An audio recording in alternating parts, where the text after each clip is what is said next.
I'm Matthew Hicks, and today we're going to start part 1 of a 3-part outdoor patio set build series. I built my mom this outdoor patio set for Christmas, and I'm going to show you just how we did it. We're going to start with the chairs first, then the end table, and then the planter ladder that's not up here. For this project, it started out with a simple search online. One of the first pictures that popped up on the internet for me was a chair that came from plans by Anna White. The plans told me everything I needed to build these chairs. It also came with a materials list and a cut list, which was really nice. I definitely got spoiled with my cut list. She made the design really simple, and a lot of the material was the same length. So I just set up my stop block and I began cutting down the material. Since I was building a patio set, it wouldn't be right just having one chair, so I made sure to double my cut list so I could build 2 chairs. I know one thing's for sure. I love having a cut list and a stop block. Now that everything was cut, I just began following the plans, assembling the chair. Anna did an awesome job with these plans. They are very simple and easy to understand.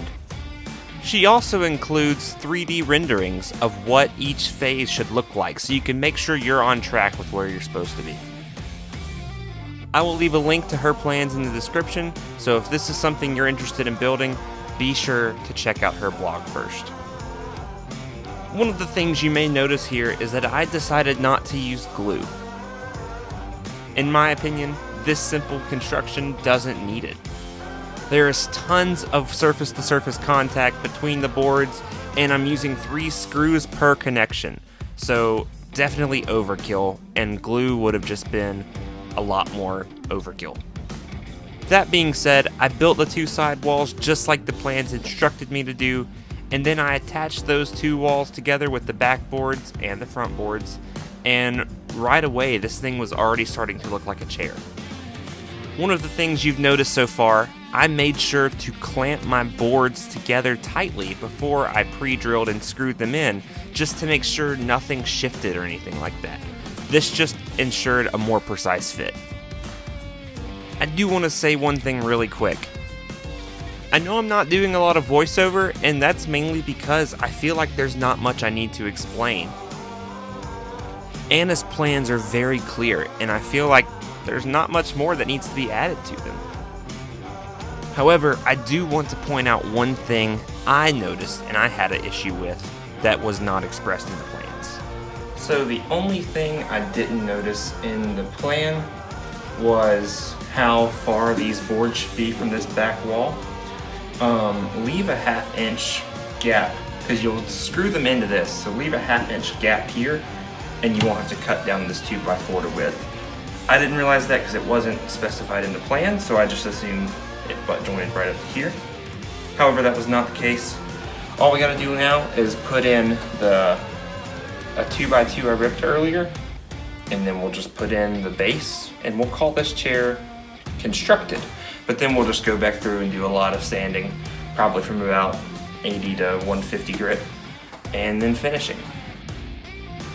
I'm not sure about you, but I always have terrible luck when picking out a 2x2. They're either cupped, twisted, crooked, or whatever. Something's always wrong with them, and that's usually just because they use narrow trees to get those boards. I always have much better luck with just ripping a 2x4 right down the middle.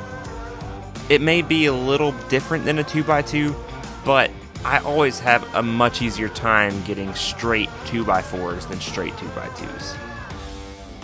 Since I was dealing with some rough 2x4s, there was a lot of sanding that went into this project. I probably spent about an hour to an hour and a half on each chair, and I could have done a much better job at sanding, but honestly, I couldn't take it anymore. It was getting ridiculous.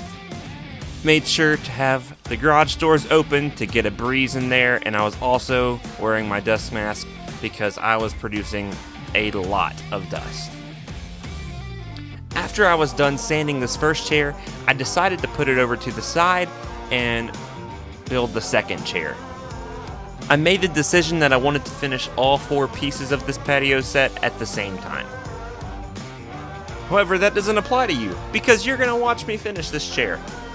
I decided to take Anna's suggestion and used a Behr Premium semi-transparent stain and sealer. This was specifically designed for outdoor use, and I went with the cedar finish. The finish was a little more orange than I expected it, but it still turned out really cool, and it looks great on my parents' back porch. My mom found these light blue cushions online that I would argue were made just to go with the stain. One of the things I do want to point out, I am horrible at brush-on finishes, whether it's painting, staining, polyurethane, whatever. I am not good at it, and somehow I always get runs in my work, and that was also the case for this build. Thankfully, most of the runs won't be seen once the cushions are on it. However, I was really pleased with the final product despite the user error with the runs. And then once these were finished, they basically sat over in the back corner of Mr. Nathan's shop until Christmas Eve when I took a trailer over and loaded them up and took it to my parents' house that night. So there's definitely a lot of things I could have done differently. I could have filled the screw holes with wood filler, but honestly that would have taken forever. However, I also didn't do the best job at applying the finish. It was a lot of basically painting, and I'm not good at painting, and it shows with this. However, I was able to make the parts that are visible without the cushions look semi-decent, so that was really cool. I would argue that this cedar color is made for these teal cushions. They look really good together, and I'm very happy with how these turned out. And I'm really looking forward to showing you how to build this table. This, in my opinion, turned out better than the chairs.